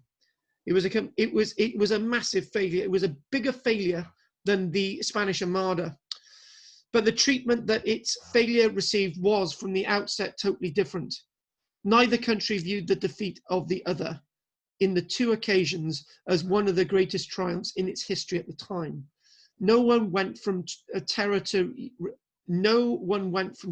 euphoria, because in 1589 Spain was suffering from grief and frustration. The previous year, sons and fathers and even some women were lost on board those vessels. They were grieving for the loss. We can't underestimate, we're talking about 35 vessels going down. The loss of human life, 15,000 individuals, is quite considerable numbers, really. At that time, there was no prominence given to the Spanish victory at Coruña. So basically, the Spanish thought we've defeated the English, but we've defeated them. The first port attack by the English, it was good. They held off the English, but that's the way things are. We did our job. It is true that the English had been mercilessly driven out and had suffered thousands of casualties, both dead and wounded. But the Spanish didn't celebrate it. It's not their way. But once they had left, all that could be seen was a ruined city. So the Spanish were more interested in rebuilding the city than to actually celebrate. You can't celebrate without wine. You've got to rebuild things. So this is how the Spanish mindset is. It's very different than ours. We may have celebrated the end of the Second World War, but the end of the Second World War on September the 2nd meant the end of the British Empire. We celebrate things in this country, and we shouldn't have been celebrating them. We should have thought about using the money that we had to actually rebuild the country, and we didn't. Victory in Lisbon was merely a great city's resistance to a brief attempted siege, with a besieging army later repelled the attackers themselves and forcing them to take to their ships and with considerable loss. Again, it was a great victory for the Spanish, but they didn't celebrate it. The victories at sea were brilliant, amazing, I would say, and particularly humiliating and damaged from English Armada routed and in retreat. But to the Spanish, they were only minor victories, because there were no all-out battles, nor could there be with the Spanish fleet still under repairs. What we're saying there, they were all-out battles, but they weren't all-out battles with the Spanish fleet facing the English fleet. The Spanish were surprised to have defeated the English at sea on 4 occasions, but it was not sort of the great sort of bravado of the time. These were victories, but the Spanish saw them as minor victories. Philip's spies promptly reported on the major disaster that Elizabeth had suffered, and the king breathed a sigh of relief after having overcome those difficult months in 1589, when Spain was virtually devoid of deployable ships. Philip vigorously re-engaged in war and strengthened his navy so that it reached an unprecedented level of power in the Atlantic. It became bigger. There was the Spanish gained more out of these 2 campaigns than the English did. Drake's raids were dealt with once and for all. For when he tried to undertake them once more with a powerful fleet, all he encountered was defeat and death. However, no one embarked on a propaganda campaign. No one tried to highlight the fact that the Spanish project had survived a moment that was as critical as England's months earlier. No one talked up the fact that Hispanic presence in the world had just been born again. Nobody talked about it. It's the Spanish way. We've had this victory. That's fine. Let's just get on with tomorrow. If this was an English victory, let's celebrate it for a month, sit on our backsides as we're seeing with this outbreak, with the pandemic, the lazy land that we live in. the Spanish didn't feel like that. They thought, what we need to do, we need to go from this victory and we need to go on to the next day. We need to carry on. This is how the Spanish think. We didn't think like that. So this is why the two events, now you're getting into why the two events are told differently. You're getting into it. In order to spare Drake and Norris from the wrath of the Queen over their responsibility for the English Armada's defeat, a new propaganda campaign was undertaken, which was almost as significant as the earlier one. And it's basically they're talking up this disaster. In the case, the aim was to talk up and idealize a success. This time it was in order to conceal a failure. So in other words, they're saying this is a success. Look what we've done. But it wasn't. It was an absolute disaster. There was a writer known as Anthony Wingfield published a small pamphlet that created a new alternative reality by replacing the military operations with a story that frequently substitutes the downside with brilliance. For the last 4 centuries, this piece of writing written by Anthony Wingfield in 1589 is a document used that reconstructed the fate of the English Armada. There was no English Armada. It never happened. Let's not have the English Armada. It didn't happen in history. There was only the Spanish Armada, the English Armada, right? There were pamphlets published in 1589 about the English Armada, but they basically led with the words, this is a resounding success. And it wasn't. It was an absolute disaster. The reason, lots of reasons it's said, you know, why we talk up the Spanish Armada and nobody talks about the English Armada is that the way it was dealt with at the time, because the English have a way of looking at positive things. We try to look positively at things. You know, we were talking a bit about this in the break. We talk about the positive nature of things, but the Spanish are more practical. You know, they might have a positive thing happening, but you've got to live for today. There's always tomorrow, and you've got to be on guard for tomorrow. That's how the Spanish thought. The English thought, right, we've had a victory. We're going to keep on having victories. That arrogance of the British world, that disaster that is the British world. And so the English Armada gradually disappeared from the collective memory until it evaporated. It did not turn into a myth. This asymmetry contributed in turn to the distortion of history. The reasons for this distortion are complex and multiple, and have passed through the centuries to the present day. It is no coincidence that the historiography on this subject was written and published in the 1800s and 1900s, a period when Spain ceased to carry any weight in the international order, as it fell behind materially and intellectually, only to become mired in internal wrangles. This was precisely the period when Great Britain reached its peak and sought out myths from the past in order to create this identity. So what we're saying with that, as we're getting to the end of this lecture today, what we're saying is that when history is being written in the 1900s, what we're saying, we're talking at the British Empire. We're talking at the fact that we are British, we are so wonderful. We can keep going, conquering countries in Asia, in Africa, in America. You know, we're going to keep on having these victories after victory. You know, nobody's talking about the fact that the Americans defeated us in 1776. You know, there's no talk of that. You know, nobody talks about that. It's always the greatness of the British state. And what happens is the disaster of the English Armada is hidden. It's lost.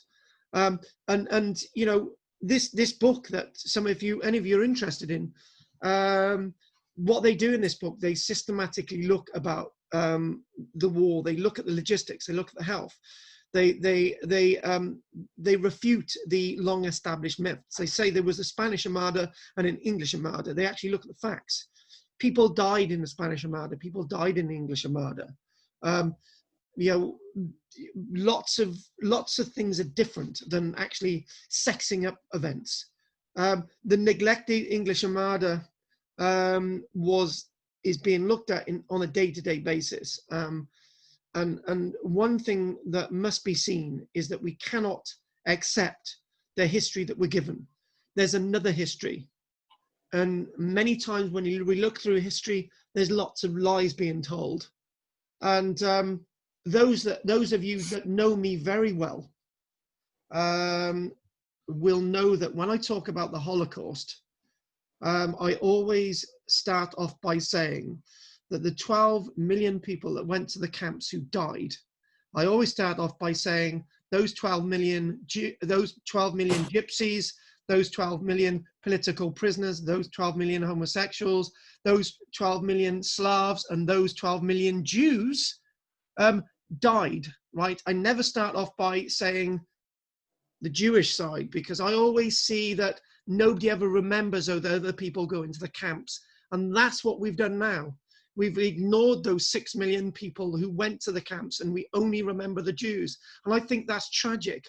I think it's absolutely tragic, and there's no reason why we should do that. And we're still doing it today. We're doing it this moment, and we should stop inventing history. We should see history and archaeology for what it is, reality, and not invent the past. So what we're going to do, we're going to stop the screen sharing now. Del, what comment would you make about what I've said? You can disagree with me as much as you like. Let's have some debate quickly. Yeah, it was good, and it's filled in gaps again in our history, because our history is full of these gaps. We see these little plaques, we get a footnote in a book or something, and we think, yeah, okay, so what else about that? And it's only by doing this and then pushing to have this proper history, and maybe school history, having it completely raised and reformulated for schools with a proper history, rather than stuff that was invented by the Victorians. Yeah. Full stop. Yeah, full stop. And actually the key word is Victorians. You know, I could go on all day. You know, next week we're going to be looking at the Romans did not leave Britain in 410 AD, but what we do, we establish one tiny footnote by Honorius saying that the pleas of the British, we ignored them and we withdrew the garrisons. That was not what happened. That's what we're doing next week. Do you know what? One thing that really upsets me is the dramatization of Rorke's Drift, for example. You know, that very same day, 1,600 British soldiers were wiped out at Islandawana, and only 30 odd soldiers actually survived at Islandawana. But what we do, we up Rorke's Drift. And Rorke's Drift is an absolute complete lie. Those 11, or was it 9 or 11 Victoria Crosses that were awarded at Rorke's Drift? To be honest with you, the Zulu, if the Zulu had gone in one more time at Rorke's Drift, because ammunition had been run out, they would have annihilated the garrison. The Zulu let the garrison off at Rorke's Drift, and as far as I'm concerned, they should have gone in and wiped them out. They should have finished the job, and they didn't. People ignore Islandawana. People ignore the bravery of the Zulu. And that's another period in history that's been, we're seen on Hollywood films to be reinvented. And this reinvention of history needs to stop. And we need to look at reality. We've got a real history. And by looking at history, we can learn the mistakes of the past. An invented history, we do not learn about the past at all. And we're doomed to repeat the mistakes of the past that we're not told. That's my final statement. Let's unmute you all. And let's have some feedback. And Henry, I do believe that you are muted and I can't get you back on. Yeah, I'm back. Right. Let's start with Anne in Bridgend. Let's have a comment from you quickly. Well, I was interested to see who wrote the article was writing this book. Yeah. That it has got a Spanish contribution. Yes. I mean, Peter Gold, I don't know, he might be Jewish, but he might be, you know, he might be American. Oh, I think he's English. I would think he's probably English, British.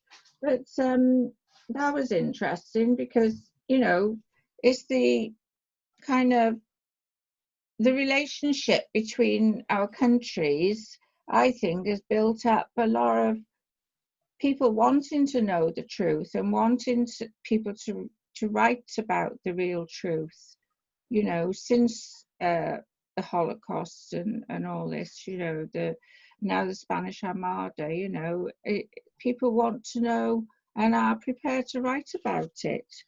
And the other thing is, I had a cousin who used to go, he was an underwater cameraman, and he used to go a lot to Spain looking for wrecks.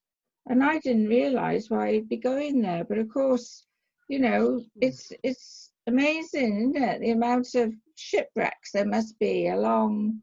Now, are you still in touch with him? No, he's passed away. Oh, do you know, you could have just given him a phone call and you could have just said, did you come across any English guy? I know.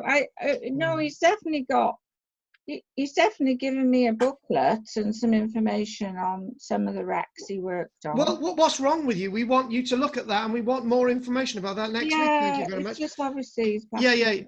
He was Irish, Henry, from Cork. Cork. That's really useful. Do you know what? Anne said something to me. You know, years ago when I was editor of Archaeology World Report,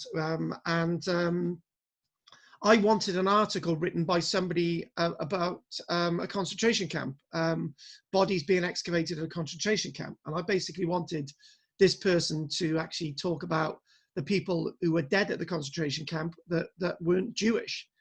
And it brings a tear to my eye every time I hear about Holocaust Day, and on the news it's the Jewish element every single time. And it really, you know, I'm of gypsy stock, and that's 500,000 people who never existed in history. They were wiped out in the camps, and you know, they may as well not have existed because they're never remembered, and that really makes me angry. It really, really does. But let's stay away from that. Other Anne now, go for it. When you say that was wiped out, that they only mentioned the Jews, do you think that is another type of racism we have, that these other groups hardly matter compared to the Jews? It's another kind of dismissal, in a way, that we have in racism generally. Yes. And yeah. The writing of the history, in a sense, I think maybe part of what I'm often looking at is the motivation for it, which you have covered to some extent, but the motivation of those in power to, you know, were they instructed to write this cover up? I think in this particular case, we're talking about a period of the likes of William Shakespeare. We're talking about the period of the playwrights. We're talking about, you know, Queen Elizabeth is sponsoring this. We're talking about let's get the playwrights doing a bit of a take on this. Let's make it really positive. You know, we want people in the theatres. You know, and it's again Hollywoodization. Do you know, for example, I've got an original letter, which I've got to find again, from the soldier that was involved in the only occasion where German soldiers and the English army are holding up the American army in the Second World War to defend a Roman bridge. I've got the original text of the original person who wrote that, and that text itself would be a Hollywood film. But I'm sure it would be altered, distorted, and changed. And the only, do you know what I would love to see? You would need a budget of £500 million. I would love to see this story put into a film. This story that we've done today, not the one about the bridge that I've mentioned. This story, because this is not told. And when you get the likes of Schindler's List, wouldn't it be great to have the story of the homosexuals that were placed into the camps, the Jehovah's Witnesses, where there was 250,000 of them, right? But this is never told. Well, I think you ought to do a filmmaking course. I think you're going to be a filmmaker one day. It might start with this little camera you've got. Well, we've got the money, and do you know what? The biggest compliment, one of the biggest compliments I had yesterday, I put a video online on the Penarth Facebook site of Sully Island, and a senior Conservative councillor said that was absolutely brilliant what you did. And I just thought, right, what we need is suggestions like that, films that we can make of places that we're going to use this technology for the community. So yes, thank you for that, Anne. Right, Henry, anything from you? No, it's encouraged me to go away and do a bit more reading up on this and actually learn a bit more, because having not come across it before, I'm quite intrigued to understand a bit more, because what I've briefly read is that there's an awful lot of political background to this, involving, you know, the various countries and also the individuals involved. Yes, true. Very, very true, very true. And what about you, Pat? Right. Well, the thing that came to my mind is fake news. And I've been reading about Trump, and he's all upset because Twitter, anything he tweets, they want to challenge or just say, fact check this info, because he just likes to lie all the time and no one calls him on him. So Twitter is now calling him in his, just saying, check your facts, and then they give a lead to where to go to check the facts. So it's going to be an interesting time now. It will be a very interesting time, very interesting. What I'd like to say is next week we're going to be doing, this week has been a very difficult subject because, I know I've upset a couple of people in a couple of the classes, but I think if I hid from upsetting people, I don't think we're going to actually get anywhere. I think even next week is my week to say,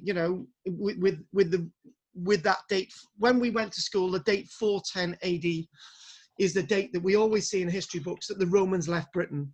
And then we see that actually we've still got Roman garrisons at Burd Oswald on Hadrian's Wall in 430. I was there with Pat, and I remember saying that in the pouring rain, Pat. But yep.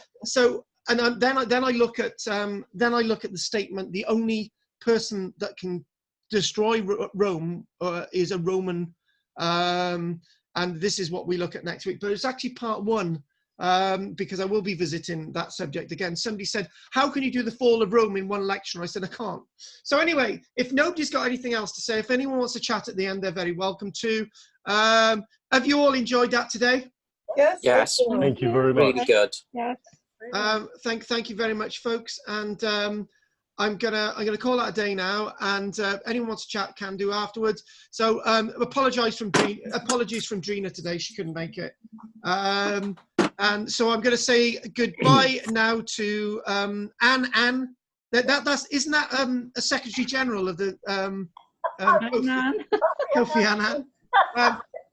So Kofi Annan, goodbye, and Del. I'll see you next week. Oh, by the way, Saturday we're doing the ghosts and legends of Aberthor. If anyone wants to, and lots of history about that on Saturday. So anyway, goodbye, Del, Anne, Henry, and Pat. I'll see you all soon. Thank you. Thank you very much. Take care. Bye. Bye, folks. Have a good week. We shall. Am I going as well? Well, you can do. I was thinking, I wouldn't mind. That's what I could do a little talk on a Wednesday. What? It is about my cousin Tony. And? About him being a shipwreck underwater camera man. Actually, that is absolutely brilliant. The thing is, Anne, could you keep it to 20 minutes? And secondly, have you got that? If you got that leaflet. Don't do it if you haven't got the leaflet, because I want you to read out from the leaflet. I have got the leaflet. Well, do it then. That'd be great. So I will hand that on to Rosamond. All right. But Anne, whatever you do, don't be late. Make sure you turn up at 1. Yeah, sorry. Oh, don't worry about this week. I mean, we're supposed to be having Steve doing IAM, but John doing IAM, but I don't think he wants to do IAM. I think he wants to do some Stanton Moore or something. I'm going now. I don't know what you're doing there. I'm going. No, my arms have disappeared. Anyway, see you, Anne. Are you still there, Pat? Yep, I'm just saying goodbye. Right. Okay then, Pat. I will Bye. see you. I will see you soon. Take care. Bye. Bye. Bye. 4:49. Anyway, Anne, I can hear you. All right, end. For anyone listening to this, hopefully you haven't taken this personally, and thank you very much for watching.